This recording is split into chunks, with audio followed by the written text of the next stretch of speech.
नमस्कार दोस्तों, आप सभी का मेरे YouTube चैनल बागरी एकेडमी पर स्वागत है। दोस्तों, मैं इस वीडियो में आपको बायोलॉजी के मोस्टली सेल बायो के 50 प्लस इंपॉर्टेंट क्वेश्चन बताऊंगा जो सभी प्रतियोगी परीक्षाओं के लिए महत्वपूर्ण है। दोस्तों, इस वीडियो के अंदर सेल इंट्रोडक्शन और सेल स्ट्रक्चर को कवर किया गया है। तो दोस्तों, वीडियो को स्किप ना करते हुए बढ़ते हैं क्वेश्चन की ओर। दोस्तों, फर्स्ट क्वेश्चन में असत्य कथन का चुनाव करना है, तो इसका आंसर है दोस्तों थर्ड, रोबर्ट ब्राउन ने कोशिका की खोज की। तो दोस्तों, रोबर्ट ब्राउन ने कोशिका की खोज नहीं की, रोबर्ट हुक ने की थी। अगला क्वेश्चन है दोस्तों, वह कथन जो कोशिका सिद्धांत में नहीं दिया गया जिसे संयुक्त रूप से स्लाइडेन और सवान ने प्रस्तुत किया हो। तो इसका आंसर है दोस्तों थर्ड, नई कोशिका कैसे बनती है। अगला क्वेश्चन है दोस्तों, गलत विकल्प का चयन करना है। दोस्तों, गलत विकल्प का चयन करना है, तो इसका आंसर है सेकेंड, मानव की पेशी कोशिकाएं तंत्रिका कोशिकाओं से लंबी होती हैं। तो दोस्तों, पेशी कोशिकाएं हमेशा लंबी नहीं होती, तंत्रिका कोशिकाएं लंबी होती हैं। मानव में सबसे लंबी कोशिका तंत्रिका कोशिका होती है। अगला क्वेश्चन है दोस्तों, एक को छोड़कर सभी कथन सत्य हैं। एक कौन सा है जिसको छोड़कर सभी कथन सत्य हैं। तो इसका आंसर है दोस्तों सेकंड, इस्चेरिया कोलाई तथा एंटामीबा में एक समान कोशिकीय संगठन पाया जाता है। अगला क्वेश्चन है दोस्तों, निम्न में से वह जो प्रोकैरियोटिक कोशिका का लक्षण नहीं है। दोस्तों, इनमें से बताना है प्रोकैरियोटिक कोशिका का लक्षण नहीं है। तो इसका आंसर है दोस्तों फोर, झिल्ली युक्त अंग। दोस्तों, झिल्ली युक्त अंग यूकैरियोटिक कोशिका का लक्षण होता है, प्रोकैरियोटिक कोशिका का नहीं। अगला क्वेश्चन है दोस्तों, किसी एक को छोड़कर प्लाज्मिड के संदर्भ में कथन सत्य है। दोस्तों, किसी एक को छोड़कर प्लाज्मिड के संदर्भ में सत्य है। तो इसका आंसर है दोस्तों फोर, केंद्र आपकी प्रकृति में सहायक है। अगला क्वेश्चन है दोस्तों, जीवाणु कसाबिका इसको छोड़कर निम्न सभी भागों को रखता है। जीवाणु कसाबिका किसको छोड़कर निम्न सभी भागों को रखता है। तो दोस्तों, इसका आंसर है सेकेंड, ट्यूबुलर और माइक्रोट्यूब्यूल्स नहीं पाए जाते इसमें। यूकैरियोट में सम्मिलित नहीं है, तो दोस्तों वो है माइकोप्लाज्मा पीपीएलओ, क्योंकि ये प्रोकैरियोटिक का एग्जाम्पल है। अगला क्वेश्चन है दोस्तों, निम्न में से किसी एक को छोड़कर बाकी सभी में झिल्लीबंद कोशिकांग द्वारा कोशिका द्रव्य कक्षों में विभक्त हो जाता है। तो दोस्तों, इसका आंसर है फर्स्ट, एग्रोबैक्टीरियम, क्योंकि दोस्तों प्रोकैरियोटिक कोशिका में झिल्लीबंद कोशिकांग नहीं पाए जाते हैं। अगला क्वेश्चन है दोस्तों 10, पादप कोशिका जंतु कोशिका से भिन्न है क्योंकि वह रखती है। दोस्तों, कुछ लक्षणों के आधार पर बताना है कि पादप कोशिका जंतु कोशिका से कैसे भिन्न होती है। तो इसका आंसर है फर्स्ट, बड़ी रिक्तिका, प्लास्टिड और कोशिका भित्ति ये पादप कोशिका के लक्षण होते हैं। तो इसका आंसर फर्स्ट है। दोस्तों, बहुत इंपॉर्टेंट क्वेश्चन है, वीडियो को प्लीज़ स्किप ना करना और नीट वाले अवश्य ध्यान दें। बढ़ते हैं अगले क्वेश्चन की ओर। 11 क्वेश्चन, जीवों में किसमें कोशिका झिल्ली अनुपस्थित होती है। दोस्तों, बताना है जीवों में किसमें कोशिका झिल्ली अनुपस्थित होती है। तो इसका आंसर है दोस्तों फोर, इनमें से कोई भी नहीं है। झिल्ली की संरचना का विस्तृत अध्ययन 1950 के बाद तब किया गया जब इसका आगमन हुआ।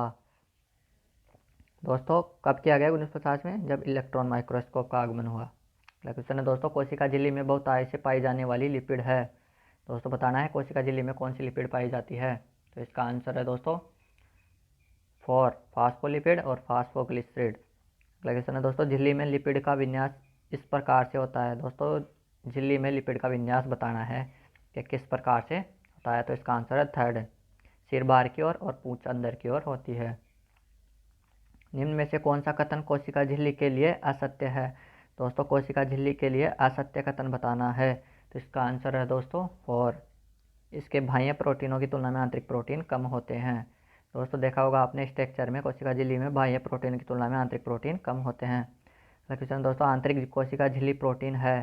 तो इनमें से सभी, चौथा है आंसर। क्वेश्चन दोस्तों, असत्य कथन का चुनाव करना है इसके अंदर।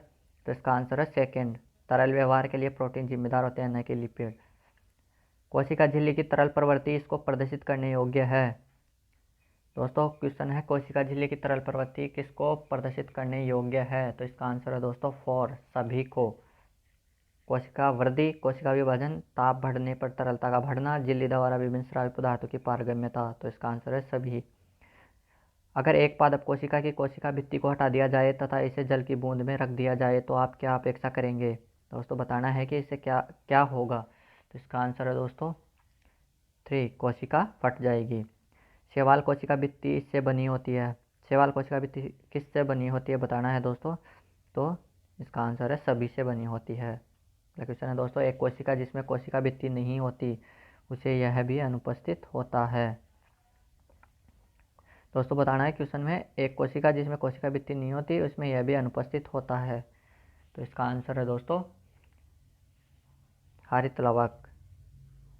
अगला क्वेश्चन दोस्तों, निम्न में से कौन मुख्य कैल्शियम पैक्टेट द्वारा निर्मित होता है?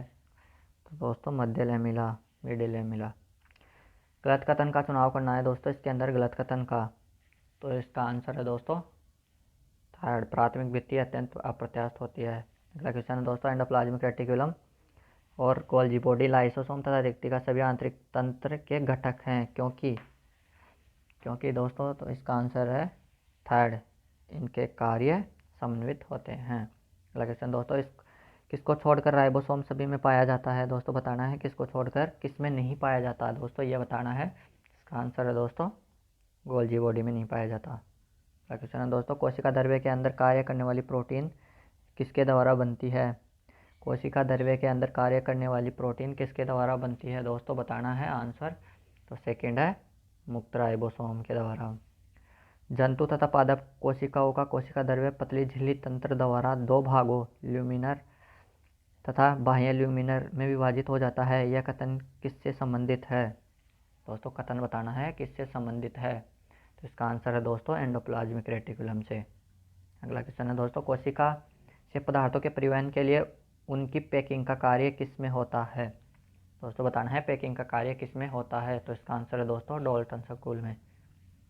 अगला क्वेश्चन है दोस्तों, एक संघन अभिरंजन जालिकावत संरचना जो कई समांतर चपटी डिस्क आकार की सिस्टर्नी रखता है वह है? तो इसका आंसर है दोस्तों सेकंड, लिपोकॉन्ड्रिया।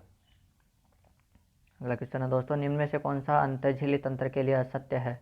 दोस्तों बताना है अंतःझिल्ली तंत्र के लिए असत्य है।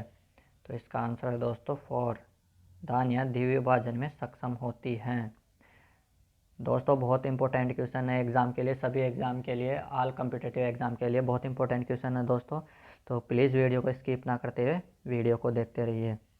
अगला क्वेश्चन है दोस्तों, स्रावी उत्पादों का निम्नांकित में से कौन सा सही क्रम है? दोस्तों सही क्रम बताना है इनमें।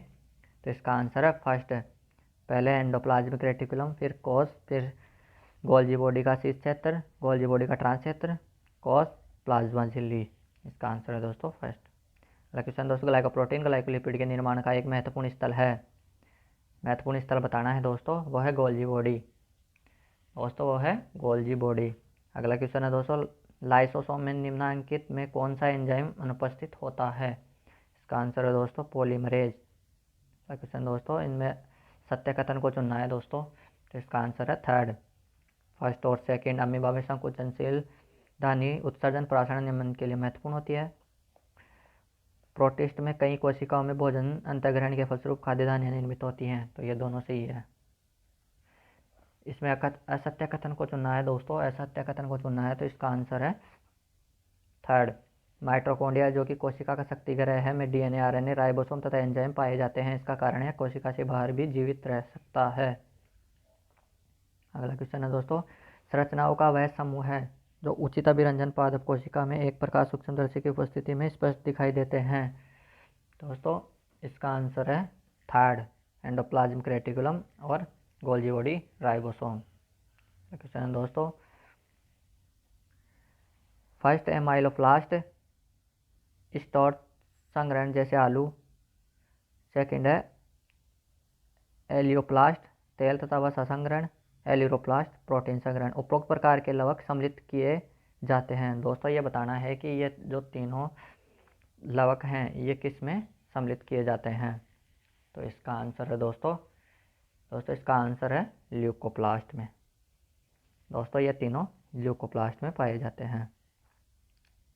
क्वेश्चन है दोस्तों, क्लेमाइडोमोनास एक हरा शैवाल में प्रत्येक कोशिका में हरित लवकों की संख्या होती है। दोस्तों इसके अंदर इस शैवाल में हरित लवकों की संख्या बतानी है। तो इसका आंसर है दोस्तों एक, हरित लवक के स्ट्रोमा में होते हैं। दोस्तों हरित लवक के स्ट्रोमा में क्या होता है ये बताना है। तो इसका आंसर है थर्ड, केवल प्रोटीन संश्लेषण के एंजाइम, कार्बोहाइड्रेट संश्लेषण के लिए एंजाइम का निर्माण होता है इसके अंदर। अगला क्वेश्चन है दोस्तों, निम्न में से कौन सा झिल्ली रहित है? दोस्तों इनमें से बताना है कौन सा ऑर्गन झिल्ली रहित है। तो इसका आंसर है दोस्तों फोर, सभी झिल्ली रहित है। अगला क्वेश्चन है दोस्तों, 17S राइबोसोम पाए जाते हैं। दोस्तों बताना है 17S राइबोसोम किस में पाए जाते हैं। तो इसका आंसर है दोस्तों फर्स्ट प्रोकैरियोटिक कोशिका माइटोकॉन्ड्रिया तथा हरितलवक में। इसका आंसर है फर्स्ट। अगला क्वेश्चन है दोस्तों, कोशिका में प्रविष्ट होने या निष्कासित होने के लिए पदार्थ को अवश्य ही गुजरना पड़ेगा। दोस्तों किससे गुजरना पड़ता है? तो इसका आंसर है दोस्तों सेकंड, प्लाज्मा झिल्ली से। निम्न अंगों में से कौन से कोशिका के लिए आवश्यक पदार्थों के लिए संश्लेषण से संबंधित है? तो इसका आंसर है दोस्तों third, ribosome. Ribosome rough endoplasmic reticulum, smooth endoplasmic reticulum. इसका आंसर है थर्ड। अगला क्वेश्चन दोस्तों, किसी कोशिका में रंग अंतक्षेपित करने पर यह किसके माध्यम से निकटवर्ती कोशिका में जा सकता है? तो इसका आंसर है दोस्तों थर्ड, प्लाज्मोडेजमेटा, क्योंकि ये दो कोशिकाओं में कनेक्शन रखता है। कोशिका कंकाल कोशिका द्रव्य में प्रोटीन तंतुओं का जाल होता है जो भाग लेता है। ताना दोस्तों किसमें भाग लेता है? तो इसका आंसर है दोस्तों फोर, सभी में। यांत्रिक सामर्थ्य में, मोटिलिटी में कोशिका की आकृति को बनाए रखने में। अगला क्वेश्चन है दोस्तों, निम्नलिखित में से कौन सा कथन गलत है? इनमें से दोस्तों बताना है कौन सा कथन गलत है। तो इसका आंसर है दोस्तों सेकंड, सेंट्रियोल में केंद्रीय प्रोटीनीय धुरी नहीं पाई जाती। अगला क्वेश्चन है दोस्तों, सेंट्रियोल का अनुप्रस्थ काट दर्शाता है। दोस्तों इसमें सारणी में बताना है सेंट्रियोल का अनुप्रस्थ काट दर्शाता है। तो इसका आंसर है दोस्तों फोर। दोस्तों इसका आंसर फोर है। सेकंड में माइक्रोट्यूबल्स, ट्रिपलेट। सेकंड में सिंगलेट और हब, स्पोक और ब्रिज। तो इसमें फोर में 90199। तो इसका अनुप्रस्थ काट इस प्रकार से है दोस्तों, इसका आंसर फोर है। अगला क्वेश्चन दोस्तों, एक केंद्रक में केंद्रिकाओं की संख्या होती है। तो इसका आंसर है दोस्तों थर्ड, गुणसूत्रों की संख्या पर निर्भर करता है। सेट गुणसूत्रों की संख्या पर निर्भर करता है। एक अंग जो ससीम केंद्रीय कोशिकाओं के जीवन के कुछ काल में अवश्य पाया जाता है। तो इसका आंसर है दोस्तों सेकंड, केंद्रक। अगला क्वेश्चन, केंद्रक के अध्ययन के लिए सर्वोत्तम कोशिका है। तो इसका आंसर है दोस्तों फर्स्ट, अंतरावस्था वाली कोशिका। दोस्तों क्वेश्चन पूरे हो चुके हैं। दोस्तों वीडियो को पूरा देखने के लिए धन्यवाद। वीडियो अच्छा लगा हो तो चैनल को सपोर्ट ज़रूर करें। मिलते हैं अगले वीडियो में ऐसे ही कुछ टॉपिक्स के साथ।